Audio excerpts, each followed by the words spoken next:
नमस्कार दोस्तों आपको याद होगा कुछ दिनों पहले Rahul Gandhi ji leader of opposition ने एक बड़ी प्रेस कॉन्फ्रेंस की थी और यहां पर बताया था कि किस तरह से इलेक्शंस के अंदर काफी बड़ा फ्रॉड चल रहा है। एक पर्टिकुलर पार्टी को जिताने की कोशिश की जा रही है और यहां पर काफी प्रूफ भी वो लेकर आए थे और इसको एटम बॉम्ब जैसा बताया जा रहा था।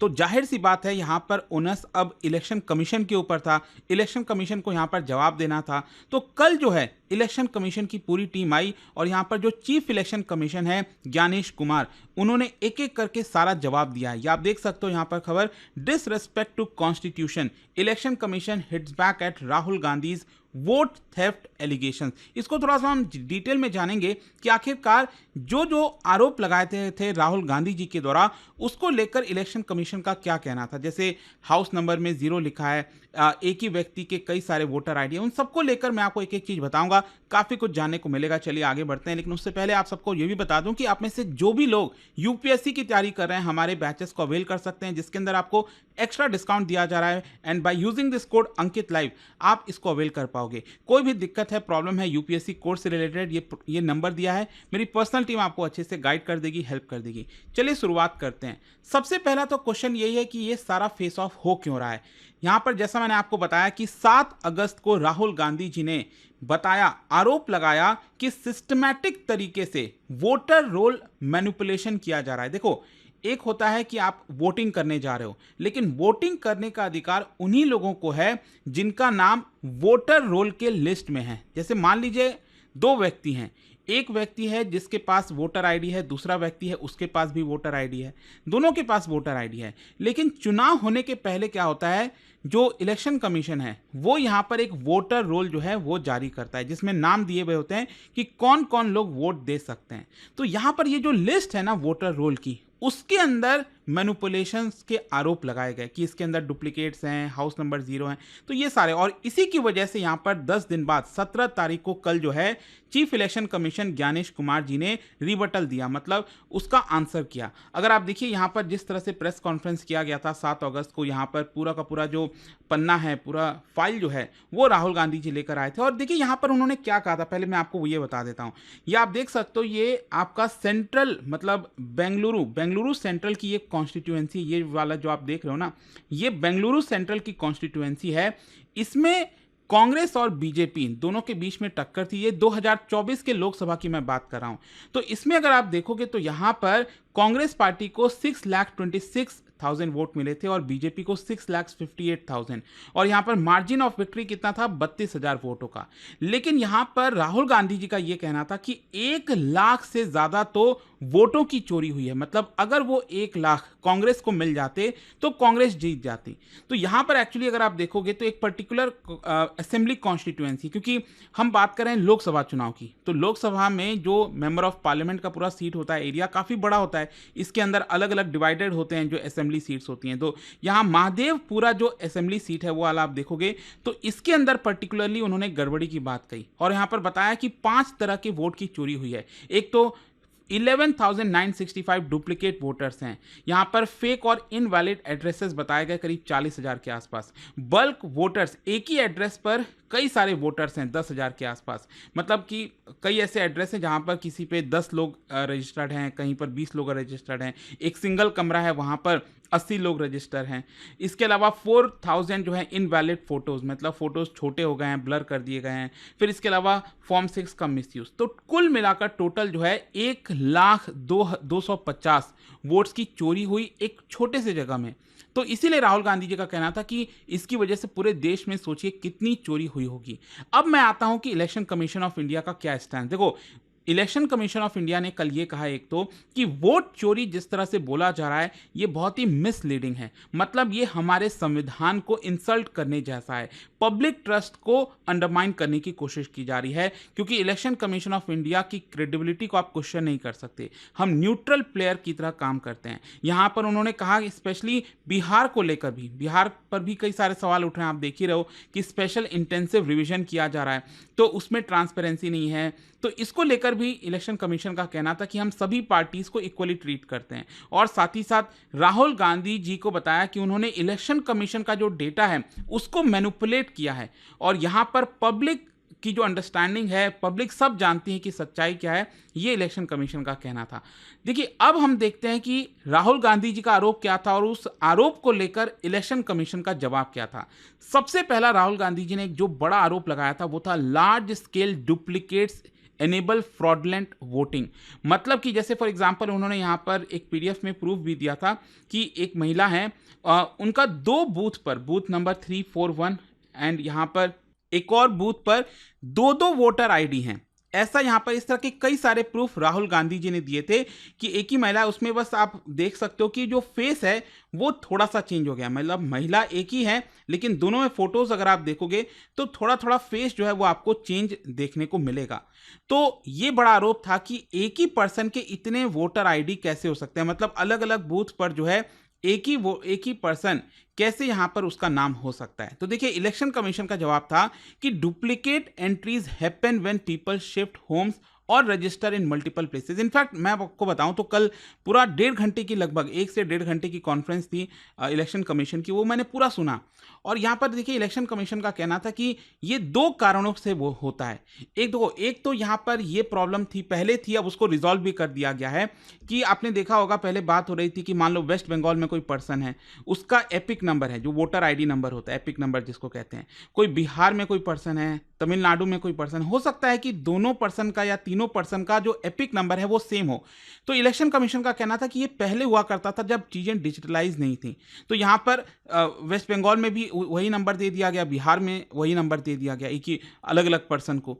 तो ये समस्या होती थी, लेकिन यहाँ पर हमने इसको सुधार लिया है। जितने भी ये एक ही एपिक नंबर्स थे, हमने अलग अलग लोगों को अलग अलग एपिक नंबर अलॉट कर दिया। ये प्रॉब्लम सुलझ गया।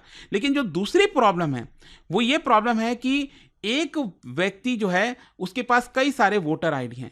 तो इसको लेकर इलेक्शन कमीशन का कहना था कि वो तब होता है कि मान लीजिए कोई पर्सन वेस्ट बंगाल में है, बिहार में है, यूपी में है, मध्य प्रदेश में है, महाराष्ट्र में, कहीं पर भी है, वो जब दूसरे राज्य में जाता है या फिर उसी राज्य के अंदर दूसरे जगह शिफ्ट होता है, तो कई बार वो क्या करता है कि वहां का भी वोटर आईडी बना लेता है, जिसकी वजह से पहले वाला वोटर आईडी उसने कैंसिल नहीं कराया, लेकिन दूसरे जगह बना लिया। इसीलिए आपको 2-2 जगह नाम देखने को मिलेगा। इनफैक्ट मैं देख भी रहा था, न्यूज चैनल्स वगैरह पर आपने भी देखा ही होगा कि एक व्यक्ति है जिसका उत्तर प्रदेश में भी है, महाराष्ट्र में भी है, कर्नाटका में भी है। तो उसने आके क्लैरिफाई किया कि ये मैं शिफ्ट हुआ था, जिसकी वजह से मैंने नए नए वोटर आईडीज बनाए थे। तो ये बेसिकली कहना था इलेक्शन कमीशन ऑफ इंडिया का। और उन्होंने ये भी कहा इलेक्शन कमीशन का कि भले ही आपके पास कितने भी वोटर आईडी हो, लेकिन आपके पास एक ही वोट देने का अधिकार है। अगर कोई भी पर्सन 2 बार वोट देता है तो वो क्रिमिनल ऑफेंस के अंदर माना जाएगा। इनफैक्ट इलेक्शन कमीशन ने ये तक कहा कि इलेक्टोरल रोल्स का जो कानून है वो अलग है और वोटिंग का कानून अलग है। अगर आप देखोगे तो 1950 का एक कानून है, रिप्रेजेंटेशंस ऑफ पीपल एक्ट, जो कि इलेक्टोरल रोल से रिलेट करता है। लेकिन रिप्रेजेंटेशंस ऑफ पीपल एक्ट 1951 ये बेसिकली वोटिंग से रिलेट करता है। तो ये दोनों अलग अलग कानून हैं। तो हो सकता है कि इलेक्टोरल रोल के अंदर जो लिस्ट निकलती है उसके अंदर कुछ गड़बड़ी हो, इससे हम डिनाई नहीं कर रहे हैं, वो इलेक्शन कमीशन का कहना था। लेकिन यहां पर एक पर्सन जो है 10 जगह जाकर वोट कर रहा हो, ये नहीं हो सकता, ऐसा इलेक्शन कमीशन का कहना था। दूसरा यहां पर जो एक बड़ा मुद्दा राहुल गांधी जी ने उठाया था वो ये था कि कैसे हो सकता है कि जो एड्रेस है, हाउस नंबर है, उसमें 0 लिखा हो, ये कैसे पॉसिबल है। अगर आप देखोगे तो राहुल गांधी जी ने वही जो सेंट्रल बेंगलुरु का कॉन्स्टिट्यूएंसी के अंदर महादेवपुरा वाला सेगमेंट है, वहां पर बताया कि कैसे कई लोगों के घर के नंबर के आगे 0 लिखा है। ये आप देख सकते हो, कई सारे उन्होंने प्रूफ दिए थे। तो देखो, इलेक्शन कमीशन ने कल जवाब दिया। उन्होंने कहा कि देखिए, हमारे देश के अंदर कई ऐसे गांव हैं, कई ऐसे इनफॉर्मल सेटलमेंट्स हैं जहां पर घरों को नंबरिंग नहीं दी गई है, और इसी की वजह से यहां पर हमें जानबूझकर उसको 0 करना पड़ता है। इनफैक्ट इलेक्शन कमीशन का कहना था कि देखिए, हमारे देश में कोई भी ऐसा व्यक्ति ना हो, 18 वर्ष के ऊपर कोई भी अगर ऐसा व्यक्ति है, तो हम चाहते हैं कि वो वोट करे, उसके पास वोट करने का अधिकार होना चाहिए। भले ही उसके पास अपना कोई घर है नहीं है, मान लीजिए शहरों में कोई पुल के नीचे सोता है, कोई पेड़ के नीचे सो रहा है, कोई फुटपाथ के नीचे सो रहा है, तो जरूरी तो नहीं है ना उसके पास कोई घर का नंबर है, उसके पास तो नहीं है। तो इसका मतलब क्या, उसको वोट देने का भी अधिकार नहीं होना चाहिए? ऐसा नहीं। वोट देने का अधिकार हमारे संविधान में बेसिकली 3 क्राइटेरिया से होता है। क्या आप इस देश के नागरिक हो कि नहीं? अगर आप हो, साथ ही साथ आपकी एज क्या 18 वर्ष से ऊपर है, और आपकी क्या रेसिडेंसी उस पर्टिकुलर कॉन्स्टिट्यूएंसी के आसपास आप रहते हो कि नहीं। तो इन 3 चीजों के बेसिस पर हम आपको वो वोटर आईडी अलॉट करते हैं। भले ही आपके पास घर है नहीं है, तो ऐसे तो बहुत से लोग रह जाएंगे। तो इसी की वजह से यहाँ पर जिनके घरों के नाम, इनफैक्ट कई इलीगल कॉलोनीज हैं, दिल्ली में आप देख लो बहुत सारे इलीगल कॉलोनीज हैं जहाँ पर सरकार, जब तक वो इलीगल है, सरकार घर नंबर अलॉट ही नहीं कर सकती, तो आप किस बेसिस पर वो घर नंबर दोगे? तो ये जवाब था इलेक्शन कमीशन का। फिर दूसरा, यहाँ पर आपने देखा होगा कि राहुल गांधी जी और कांग्रेस पार्टी काफ़ी समय से एक चीज़ कह रही है कि यहाँ पर जो मशीन रीडेबल इलेक्टोरल रोल्स होता है वो प्रोवाइड करना चाहिए इलेक्शन कमीशन को। वो इलेक्शन कमीशन क्यों नहीं दे रहा है? क्योंकि जब हमें वो इलेक्शन कमीशन मशीन रीडेबल के फॉर्म में देगा तो हम और स्क्रूटनी कर सकते हैं, स्क्रूटनाइज कर सकते हैं कि कौन पर्सन कहीं डुप्लीकेट है, क्या है। तो इलेक्शन कमीशन का कहना था कि देखिए, as per supreme court judgement also, यहाँ पर ये प्राइवेसी का मामला आ जाता है कि कहीं आप उसको मिसयूज नहीं करोगे। हाँ, अगर कोई पर्सन है, उसको अपना चेक करना है, उसके पास एपिक नंबर है, वो आराम से एपिक नंबर डालकर उसको चेक कर सकता है, उसका अपना डिटेल। लेकिन अगर आप कहो कि सभी लोगों का, देश के हर एक नागरिक का हम पूरा आपको नंबर दे दें, रीडेबल फॉर्म में दे दें, तो आप उसको मैनिपुलेट करके कुछ भी कर लोगे, तो वो हम नहीं कर सकते। इंस्टेड सर्चेबल पीडीएफ रोल ये ऑलरेडी पब्लिक में अवेलेबल है ट्रांसपेरेंसी के लिए, वो चाहो तो आप यहाँ पर देख सकते हो। तो ये इलेक्शन कमीशन का जवाब था। इनफैक्ट यहाँ पर आपने देखा होगा राहुल गांधी जी और कांग्रेस पार्टी कह रही है कि सीसीटीवी, जो बूथ पर लोग वोटिंग करने जाते हैं वहां पर जो सीसीटीवी लगे होते हैं, वो आप हमें क्यों नहीं प्रोवाइड करते? तभी तो हम पता कर पाएंगे कि एक पर्सन 2 बार तो वोट करने नहीं गया कि नहीं गया। तो इसको लेकर देखिए, यहाँ पर इलेक्शन कमीशन का कहना था कल, इनफैक्ट जो चीफ इलेक्शन कमीशन है, कि देखिए सीसीटीवी वीडियो में आप क्या चाहते हो कि जो हमारी माताएं हैं, बहनें हैं, उनको, उनके जो तस्वीरें हैं, उनकी जो सीसीटीवी फुटेज है, क्या हम आपको वो दे दें? तो अगेन ये मामला प्राइवेसी और बाकी चीज़ों पर चला जाता है, तो ये हम नहीं कर सकते। फिर इसके अलावा दोस्तों, जैसे कि आप सब जानते हैं, बिहार के अंदर स्पेशल इंटेंसिव रिवीजन चल रहा है। मतलब 65 लाख के आसपास लोगों के जो नाम है वो काटे जा रहे हैं इलेक्टोरल रोल से। अब उसमें इलेक्शन कमीशन का कहना था कि इसमें बहुत सारे लोगों की मृत्यु हो गई है, कई लोगों ने अपना दूसरा वोटर आईडी बना लिया है। तो इसी की वजह से, मतलब इलेक्शन कमीशन ये कह रहा है कि जो आप गड़बड़ी बता रहे हो देश भर में कि एक ही पर्सन के पास इतने वोटर आईडी हैं, ये हो रहा है, तो इसीलिए तो हम यहाँ पर बिहार में इसकी शुरुआत की है, स्पेशल इंटेंसिव रिवीजन की, और ये पूरे देश में लागू किया जाएगा।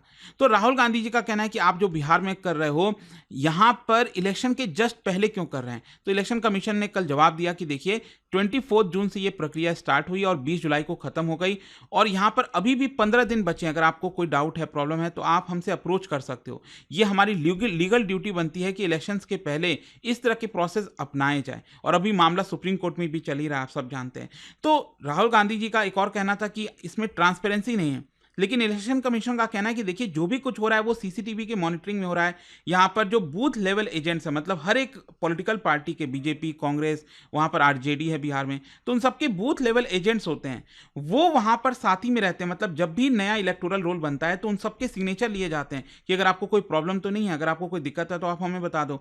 तो इलेक्शन कमीशन कह रहा है कि अभी जो हमने ये नया तैयार किया इलेक्टोरल रोल बिहार के अंदर, 65 लाख नाम हटाए गए। अगर आपको लगता है कि कुछ गड़बड़ी है तो आप हमें बताओ इसके बारे में, हम उसको करेक्ट करेंगे। तो अभी भी 15 दिन का समय लगभग, मतलब 1 सितंबर के बाद अगर जब आप बोलोगे तो हम वो नहीं चेंज कर पाएंगे। तो ये इलेक्शन कमीशन ने जवाब दिया। फिर इसके अलावा यहाँ पर अब देखिए, इलेक्शन कमीशन ने कई सारे चीज़ों को लेकर बोला, राहुल गांधी जी को लेकर बोला और स्ट्रॉन्ग रिबटल दिया। कहा कि हम आपको 7 दिन का वक्त देते हैं, आप एफिडेविट पर साइन करिए। मतलब आपने जो भी हमारे ऊपर आरोप लगाए, आप एटलीस्ट हमें यहाँ पर एफिडेविट पर साइन करके दीजिए कि आप इसको लेकर इन्वेस्टिगेशन चाहते हो, आप ये मान रहे हो कि ये सारी गड़बड़ी हुई हैं, तो हम उसको लेकर आगे बढ़ेंगे। या फिर अगर आप ऐसा नहीं करते हो, इसका मतलब आप मिसलीड कर रहे हो नागरिकों को।